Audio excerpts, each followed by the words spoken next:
All right, the world famous presentation. So you'll find this, I think it's on week 2 of the syllabus, and there's actually 5 sections on peripheral nervous system. The ones that have the material for us are, we have some on A, B, C, and D, where the anatomy is. A lot of the next term we do the same thing, but the eye physiology is very challenging. The eye and ear physiology is more challenging than the anatomy. So this part is very anatomical. And the reason I do it now is because the cranial nerves are something you're going to observe with this. And assuming I'll get my specimens out in a bit. So we'll skip all this stuff. So, I mean, this is what makes up nerves, and we'll get to that anatomically, but not now. So, when we're looking at a cranial nerve, it's got quite a lot of stuff in it, but these are relatively small, so you really don't get a whole lot of look for it. So, I mean, I'll go back and I'll talk about nerve repair and things like that, but this is the starting point. I have.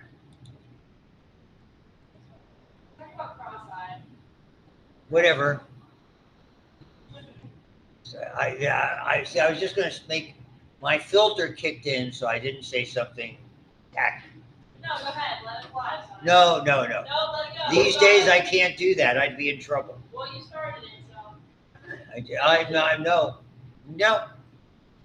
That's all right. I 2 more years of this job, 2.5. I'll be fine. Then I can retire, maybe. Might as well just say it. No, thank you. Okay. It's all right. It's not like home invasion or anything like, which are I think are clever. Cranial nerves. Okay, these are, it's like a rite of passage for anatomy students. And so what you're going to see there, and obviously there's a right and a left for each one of these, and with the exception of 2 that are purely sensory, which are the first 2, olfactory, which is smell, and optic, which is vision. All of the rest, to some, even though very limited extent, are mixed, meaning they have both sensory and motor components. There are a zillion mnemonics to remember these. Okay, however you want to remember it.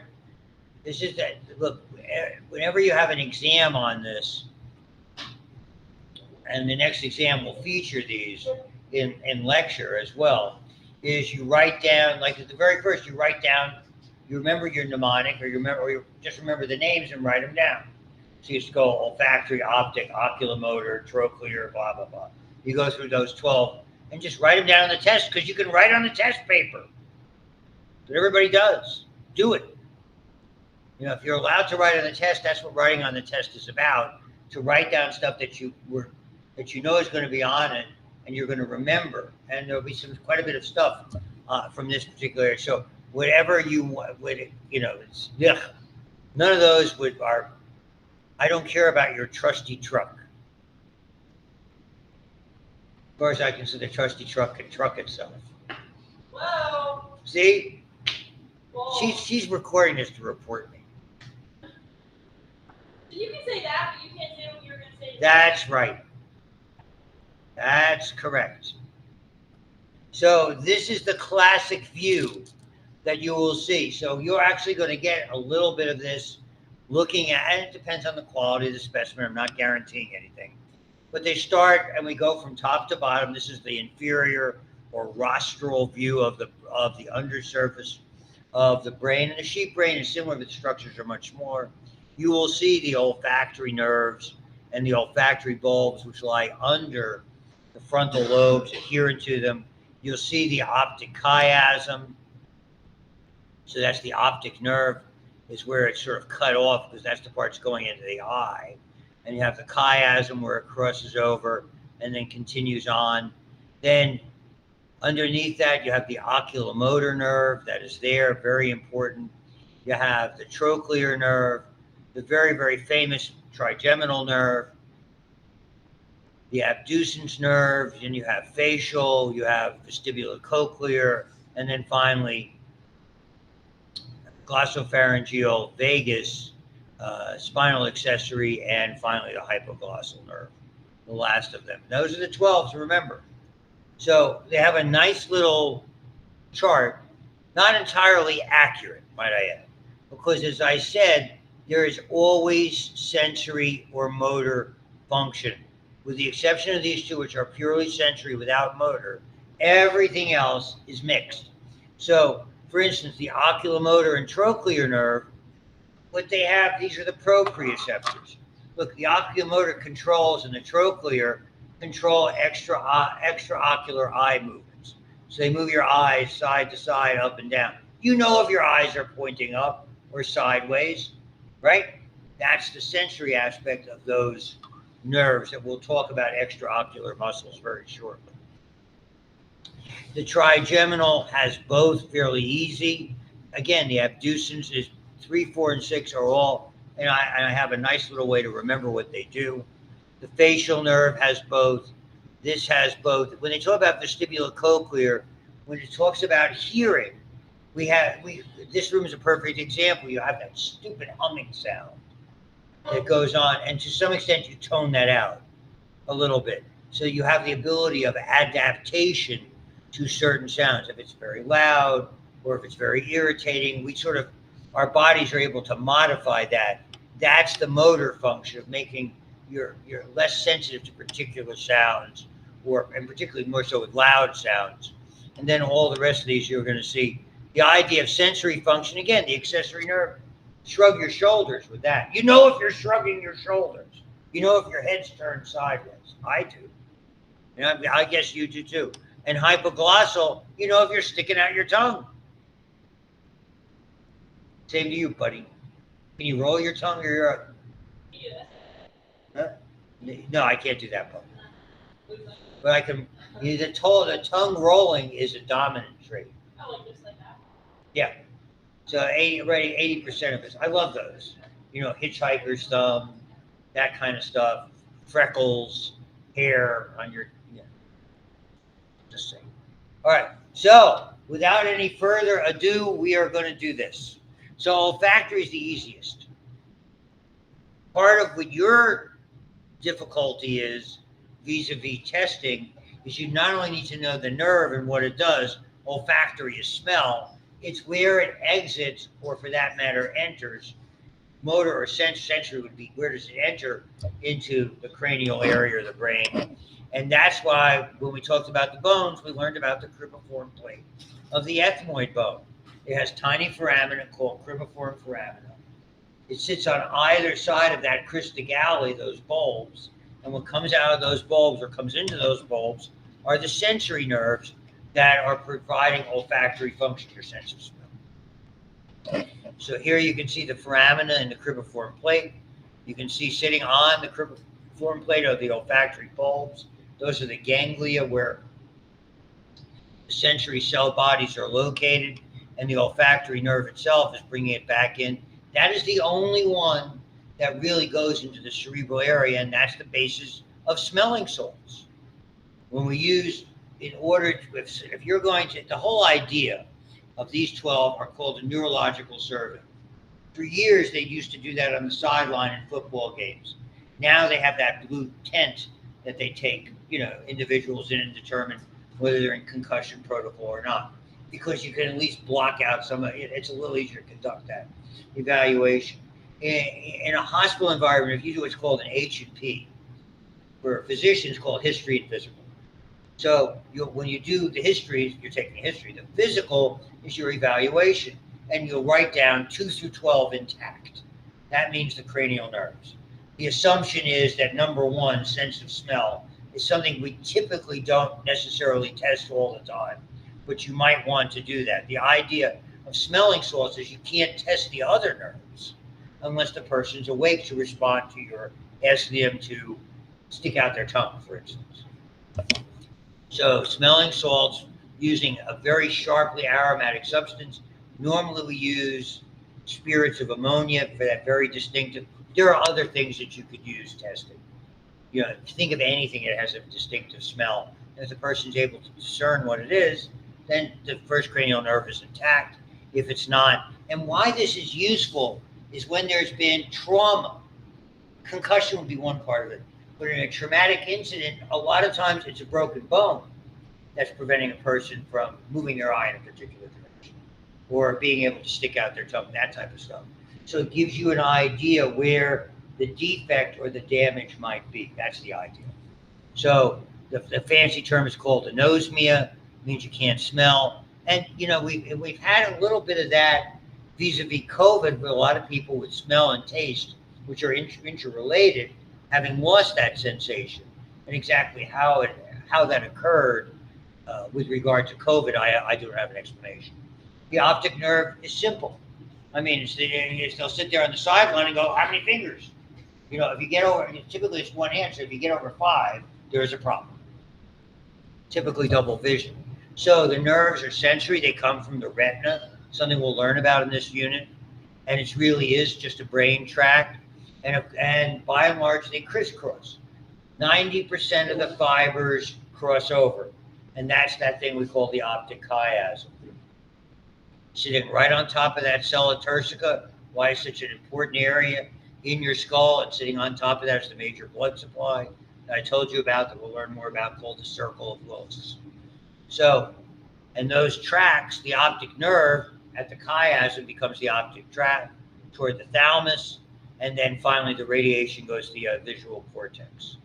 And you'll see it, about 10% do not cross over. That is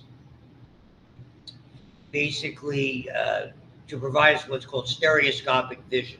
In other words, having basically depth perception, which we to some extent we take for granted.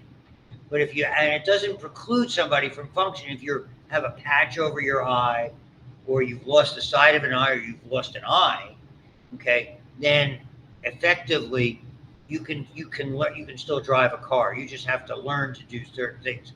It's like you'll make sure you know where your utensils are when you're having something to eat.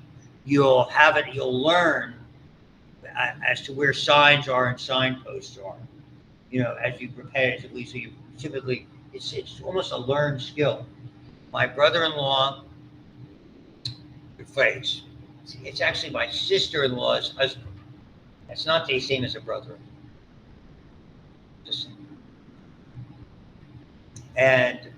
But he lost an eye when he was in the Navy back in the Vietnam era, and he's driven a car all these years, older than I am.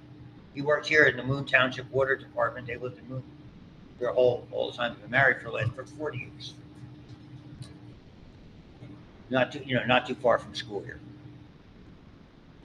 So he's able to function with that, and we go out and he hasn't any trouble getting his fork into the food, so to speak. So that's an interesting part, and we can look for where there are areas of blindness, and when we look more at the function of the eye down the road, we look at visual fields. We know that this part of the eye on the left is looking way over there on the right. So if you can't see something over there, it points to where that is, and you can discern from that sometimes where there's been damage. These nerves, the bony item that they go through is very important to remember. I put it on that little mini accessory study guide. It's called the optic canal. Remember, I had the Q-tips, cotton tip applicators, and they crossed over. That's how you know that's the optic canal. That's in the sphenoid bone. It's one of your cranial bones, of course. So assess vision in the field, eye charts, how many fingers, ophthalmoscopic advantage, all those types of things that are there. Which brings us, we consider the next three nerves together. They are 3, 4, and 6. 3 is oculomotor, 4 is trochlear, 6 is acoustics. This is homage to Dr. Badger. This is the formula, remember. LR6, SO4, 3. It's like, that's sulfate. Put all your chemistry fans, right? BLTC, they're living through chemistry. It's like that ice cream. Believe me, a lot of chemicals. Chemical fees. So, what does that stand for? Lateral rectus 6, superior oblique, 4, all the rest, 3. So those 3 nerves, your mind, we're in my road here. Oh, there's road up here. Here you have an eye. Here are muscles we didn't talk about yet. These are the muscles that let you move your eye up and down, side to side. Okay? So it's like follow my finger. All familiar with that? Here. Three Stooges? No. It's like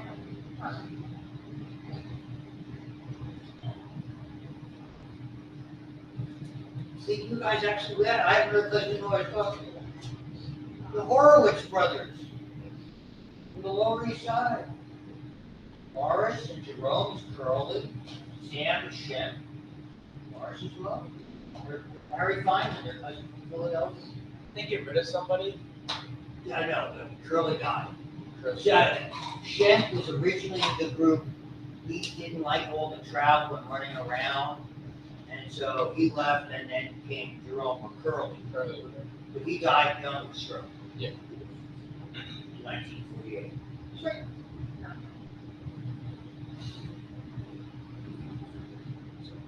Yeah.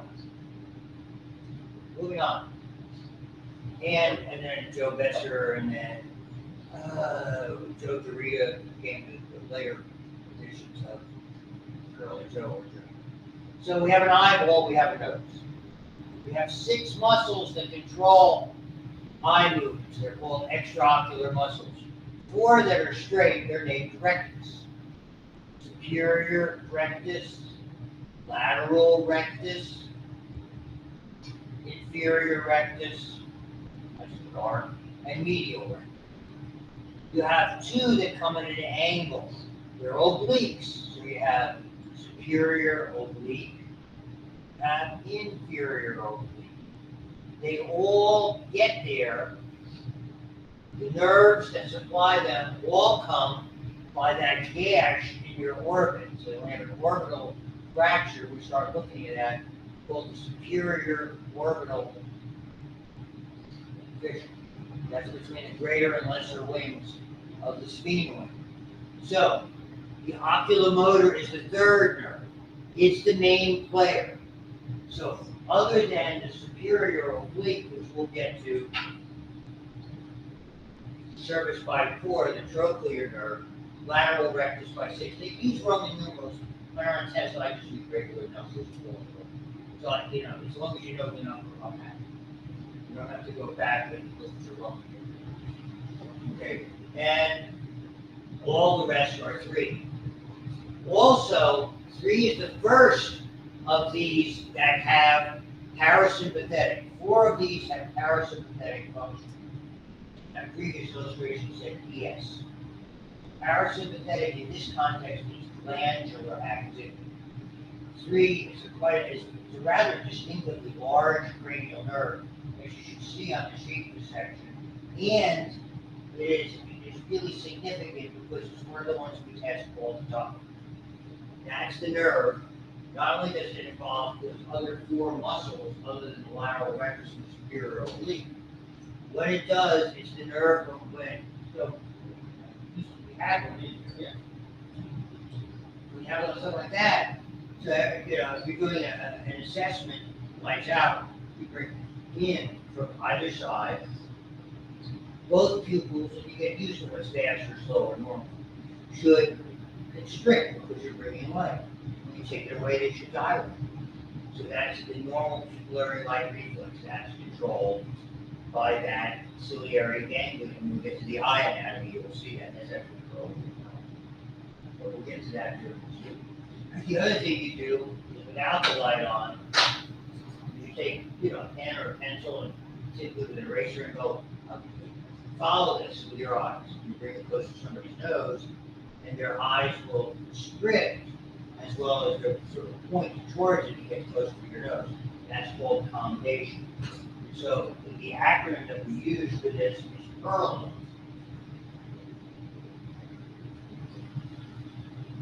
Pupils equally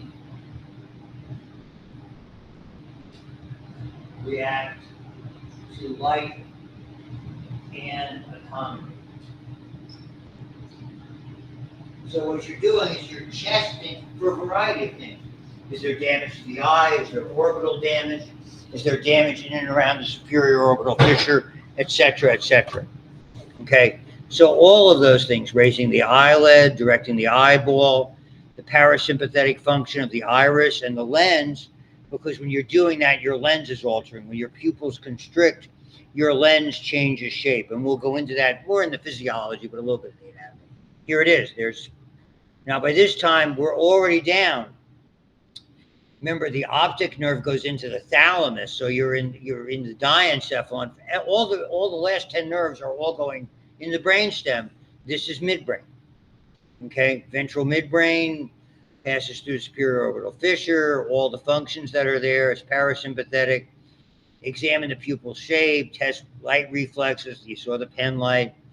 So eyes cannot be moved up or down or inward. The rest of the eye rotates laterally because the actions of the other extrinsic eye muscles are unopposed. So the upper eyelid droops. It's fancy terms called ptosis or ptosis. Double vision. So that's part of what we see. It's a little bit you were talking about before with cross-eye and things like that. When those muscles are weak, that's what we look for. That's more common than you think. The fact that the eyes drift a little bit to one side or the other doesn't necessarily impact your functionality, either in certainly not in normal life and even in sport. So and the ciliary ganglia, that's the parasympathetic structure. For the trochlear, this is the only one that comes from the posterior or dorsal aspect of the midbrain. All the other cranial nerves are basically ventral. This one's dorsal. Every so often I get a specimen that shows it. It's very, very thin in the shape. And again, it's all about the eyeball. So again, superior orbital fissure, superior oblique.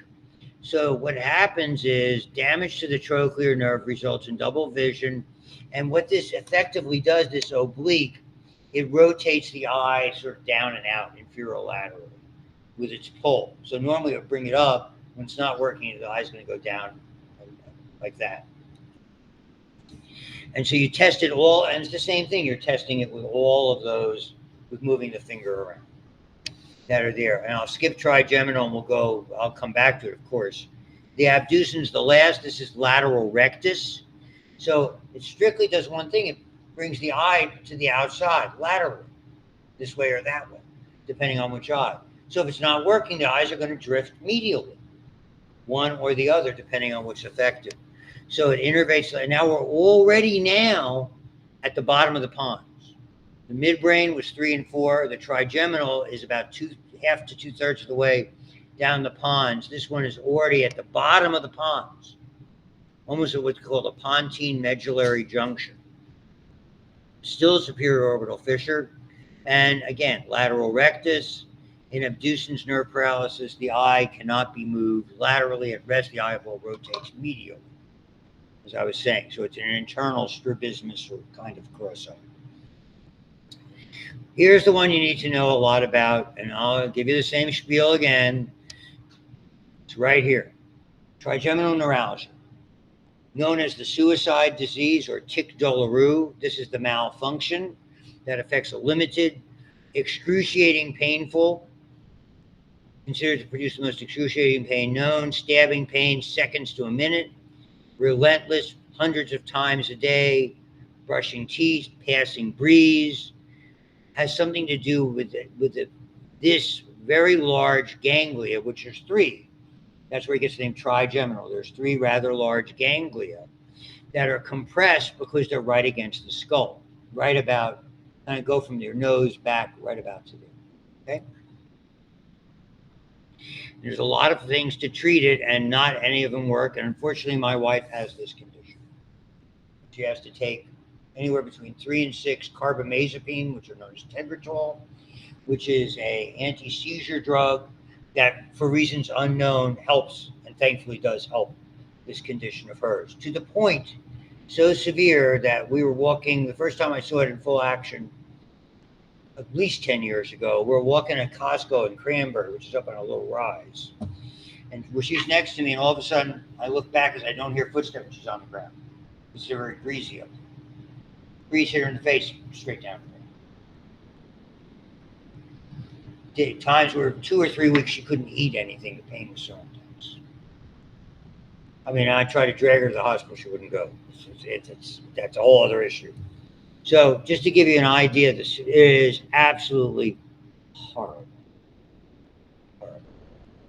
So it's just the way it is. There are 3 divisions: ophthalmic, and you'll see the distribution; maxillary; mandibular.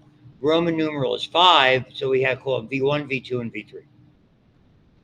V1 and V2 are sensory. Okay, they are painful sensation, superior orbital fissure. V2, foramen rotundum, that's the maxillary. You'll see the distribution. The mandibular, the very large foramen ovale. All of them are in the sphenoid bone, as we already commented. And V3 is not only sensory to the mandibular area like this, it innervates the muscles of mastication. So you can check it, because you should be able to move your jaw against resistance easily with those muscles. Like if I'm holding your jaw here, you can close your mouth. I mean, it's your closure muscles are very, very strong. I'm thinking alligator, that's where they try to subdue an alligator so they can put it wherever it's supposed to be. Always hold the jaw closed. Not easy to open, but real tough to close. They close real hard because it's more of a flexor muscle. So you can see these are all coming from the pons. You can see the openings. There's different ways you can test it with little wisps of cotton. I'd use a sterile needle for the sharp and turn the hub of the needle for the dull or the soft or the faint. All sorts of things. So that's part of it. This is here you can see. Oops, sorry. Here you can see where it gets through: orbital fissure, rotundum, ovale. The distribution: V1, V2, and V3, and the 4 muscles that it innervates: temporalis and masseter, medial and lateral pterygoids. Those are your muscles of mastication. You might remember when I commented on the buccinator, that really, and the tongue, they help because they center the food so you can chew, but they're not innervated by that, so they don't necessarily qualify as muscles of mastication. And we did the abducens. We're almost there where it gets easier. The nerves get very tiny, but it gets easier. The mate of, if this is sensory with that one motor component, the facial nerve is nearly all motor. So it's all about the muscles of facial expression. It leaves the skull. Initially, it travels through the internal acoustic meatus. And then which is an interesting opening at first, but it does finally leave. You remember the stylomastoid foramen. You have the mastoid process and the styloid process. In between them, a little opening right around the temporomandibular joint. In advanced anatomy, in like medical school, you learn about the major branches. This is also parasympathetic. The remaining ones that are parasympathetic are mostly glandular in nature. So lacrimal for tear ducts and salivary glands are impacted by this. And it's interesting, the sensory is anterior 2/3 of the tongue. It's like cranial and facial. When it comes to your tongue, you have a throat part and a facial part. The anterior 2/3 facial nerve for taste. The glossopharyngeal, which means tongue and throat, is the posterior 2/3 for taste. So here we go. I'm getting there. Sensory function. So from the pons, internal acoustic meatus, within the bone, styloid, mastoid, foramen. You'll see the branches. There's not a lot to say with it. I mean, that's what in major anatomy, you can look where it's coming out here. And then you can see it branches in all these different directions. Ganglia, the paratopalatine, ganglia here with regard to the lacrimal gland. Then you have an additional ganglia going down here, the sublingual and submandibular. Those are two of the three major salivary glands. And you see the branches that you don't have to know, like your hand next to it. Temporal, zygomatic, buccal, mandibular, cervical. The big player is here. Taste, anterior 2/3 of the tongue, sweet, salt, sour, and bitter, the major ones. You can always test that. And here's something that you will all see, if you haven't seen already: Bell's palsy. Bell's palsy is typically a transient paralysis on one side of the face, and it from herpetic infections, trauma, infections, stress, variety of different things, as you can see here. So when they say possibly, that's code for we don't know. And the reality is you don't know what they are. I'll tell you the anecdote in a second. Lower eyelid, and it can be permanent. One of my mentors had this when he was young, and he always had a one-sided facial droop. He didn't have the tears dripping, okay, or dry eye syndrome. You can treat it with steroids, and you can see the recovery is mostly complete. I don't know what, I think it was stress. My brother-in-law from my first marriage, real nice guy, was a 9/11 operator here in D.C. That's a high stress. Somebody's trying to kill me, throw somebody off the ledge, suicide, all that kind of stuff.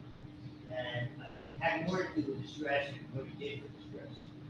Because every night they his car. A lot of people want to do. And the first time I saw this, really, it's something I knew other than that mentor, was he had the shady side hospital, and he put his face down on the bed. And that's what it was his doctor who was treating him at the time, was the GMT doctor. This is my high school classmate. They just finished that trial and all the stuff that went on with that. So we had a lot of people from my high school class. I was conveying information to them from the local papers, keeping them updated about that. There. So nevertheless, and that was the last time I saw Jerry, and I mean, he died. It must have been 15 to 20 years afterwards. I think that was probably around 2001, 2008. I want to say, because I think Carl, was my brother-in-law at the time, was around 55. Moving on. The only nerve that doesn't exit. Remember exceptions. Vestibulocochlear, balance and hearing. When we get to it anatomically, the vestibular goes to what's called the semicircular canals. Those are your balance. And they're deep within in that tiny area inside the bony portion of the temporal bone. The way they talk about it is the size of about a split pea, which is tiny. You have the vestibulocochlear apparatus, the semicircular canals for balance, and the cochlea for hearing.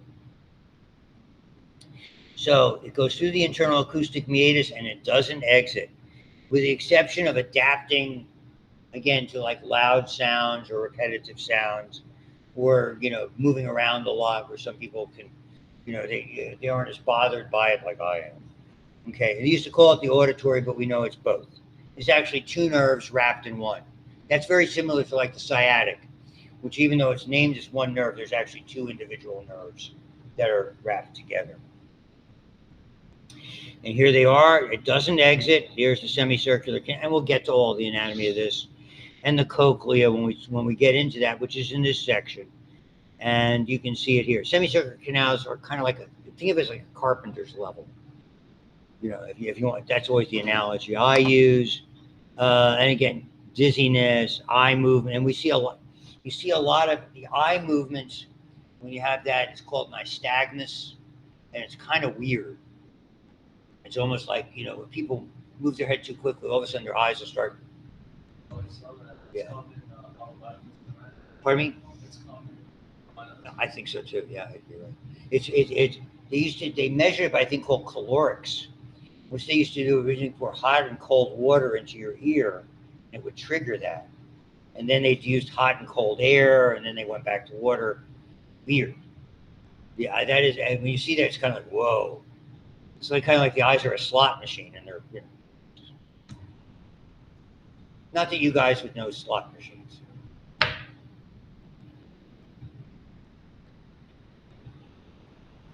I have entirely, for many years, had a lot of interest in green tables with circles.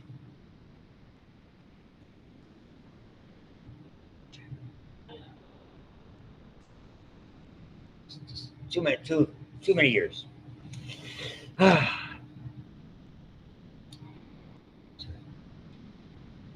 And now the last four are all from, by this time, the facial and the facial and the vestibulocochlear are also from the pontine medullary junction. And lastly, you have everything from the medulla. These are really the lowest portion of the brainstem. Glossopharyngeal, vagus, and the accessory nerve all exit by way of the jugular foramen, so that we can view them as one almost in that regard. And lastly, the hypoglossal nerve, which is the one through those hypoglossal canals on either side of the foramen magnum for sticking out your tongue. So we'll start with the glossopharyngeal, which means tongue and throat, so it's the posterior part of the tongue. It's mostly swallowing, innervates the tongue, swallowing, and salivary glands, the parotid, which are the largest of the salivary glands up here. So taste, general impulses, these are very important when we get to physiology. Carotid, chemo, and baroreceptors, they are extraordinarily important in heart rate and blood pressure. They're they are very, very significant because they're based on oxygen availability, carbon dioxide, and blood pressure. And they're really part of our homeostatic regulatory mechanism.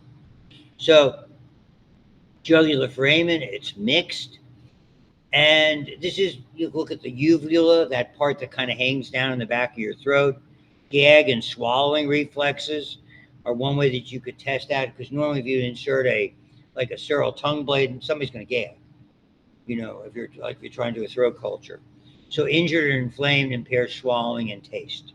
So they have difficulty with those. The vagus is the only nerve that travels outside of the head and neck. The only one. Vagus stands originally for vagabond, wandering nerve. Okay, it is extraordinarily important for parasympathetic. The glossopharyngeal is as well because of the parotid glands, but this is heart, lungs, abdominal. That you'll see what the course is. More baro and chemoreceptors around the heart. This has some limited taste on the back of the tongue, pharynx, and even the epiglottis. So again, if you're like me and like food that's a little bit on the spicy side, when you get some of them that have that finish, you almost feel it in the back of your throat. Just a little chipotle for your eating pleasure. Happy dance. Good stuff. Not habaneros or ghost peppers, but then, oh. So here you can see the course. Okay, everybody? So you're from the medulla, again, through the jugular foramen. Look where it goes. It goes deep in here, and this is where you test it. Imagine somebody with a head injury, and all of a sudden they're hoarse when they weren't hoarse before. That's one of the giveaways, because it's a nerve that goes to the laryngeal area. It affects the heart, the lungs, gastrointestinal area, etc., etc. So laryngeal branches innervate the muscles of the larynx. So vagal nerve, hoarseness or loss of voice. Imagine if someone with head trauma had this, you would point there. Very significant nerve. This used to be called spinal accessory because the only nerve that has a spinal component. Little rootlets from the cervical region go up to the foramen magnum, join it, and it exits by way of the jugular foramen, trapezius, shrugging your shoulders, sternocleidomastoid, moving your head side to side. That's what you would test. It's there. Very, again, the sensory is just knowing whether you're basically your position of your shoulders or your head. And the hypoglossal, what's interesting about when you start to see nerves like hypoglossal and spinal accessory, it's interesting. The damage is often same-sided. It's not crossed over. So, for instance, if someone's having difficulty lifting their shoulder on this side, the damage is probably on that side. The same thing with tongue. So the test is for the hypoglossal, you stick out your tongue. Now, normally, if you say stick out your tongue, it goes straight out. But a lot of times you'll see, just stick your tongue straight out, and the person will say, I am. They're not. That's it. Or you'll see the tongue doesn't look right. It's atrophic on one side. It's just irregular looking. It's typically the side that's affected. Damage in those brainstem areas to any of these last nerves is very bad. Because once you're in medulla, this is all your autonomic functions. These are people who don't do well when there's brain damage in those areas. It's one of the things we look for in coma. A lot of times you'll see patients laying in bed with their mouth wide open. It's called O sign. This looks like letter O. And this, Q sign. And so you'll hear residents and doctors go, oh, he's got a positive Q. Q sign means that their tongue sticking. And that's not a good sign. That's somebody who's going to be transferred to pathology service, called St. Peter's service. Not in Jewish, we don't. Hey. No one thinks you're funny. And you see all that stuff that's there, ganglia, and we'll get to the rest of the nerves after that. So that's my little nerve presentation for today. What? 12, hypoglossal. This. Oh, make me look good. Okay, oh, perfect. Stop recording now.